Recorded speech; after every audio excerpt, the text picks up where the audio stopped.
Comment gagner des mètres carrés, deuxième partie. Comment faire tenir dans 50 mètres carrés, en plus d'une chambre et d'une salle à manger, une vraie cuisine, une salle de bain, un bureau et une chambre d'amis? Réponse en recourant à du mobilier et des équipements repliables. Et c'est à la portée de tout bon bricoleur. En voici un exemple qui va sûrement vous donner des idées. Reportage de Sophie Attard. Vous vivez dans un petit appartement, vous n'osez même plus entrer dans votre cuisine et votre salle de bain est minuscule. Mais comment rendre son intérieur plus pratique sans le surcharger? C'est le pari que Dominique et Michel ont relevé.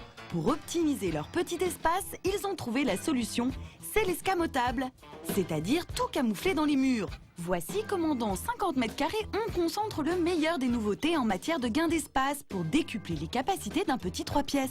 La magie, elle s'installe en quelques minutes. Effectivement, on va changer complètement l'univers. Et en quelques secondes, l'univers que nous avions va être transformé pour arriver avec un autre espace beaucoup plus grand à vivre. L'idée de cet appartement transformable vient de l'architecte Florian Keuls. Il va nous expliquer comment on peut innover pour gagner de la place.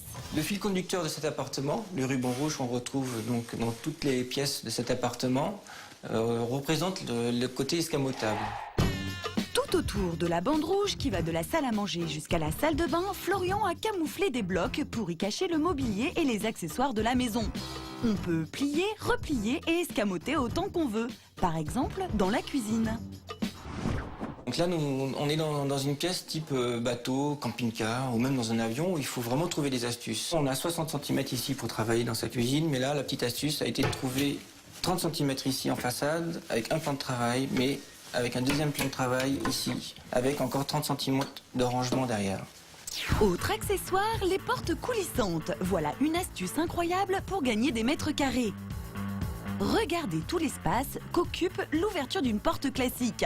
Une porte coulissante, c'est 1 mètre carré d'économiser. Comme ça permet de m'isoler de ma chérie, mais pas physiquement et ni par la vue, parce qu'au contraire, je l'aime tellement.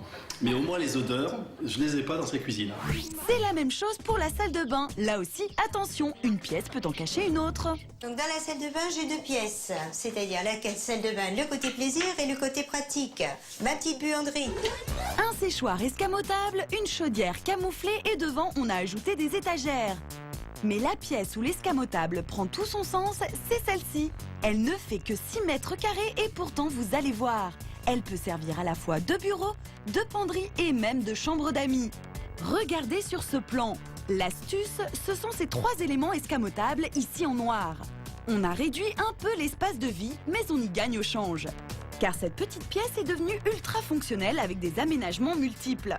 Un bureau qui peut servir de table à repasser, un petit banc, des range-dossiers, une penderie. Cette pièce se transforme même en chambre d'amis avec un lit-armoire. Pourtant, quand tout est replié, elle paraît vide sans un seul meuble. Explication. On optimise les espaces. Et en fait, c'est du mobilier qui devient du mobilier fixe. Tout est intégré quelque part. On n'a pas de meubles qui viennent se rajouter en fait. Étonnant, 3 pièces dans 5 mètres carrés.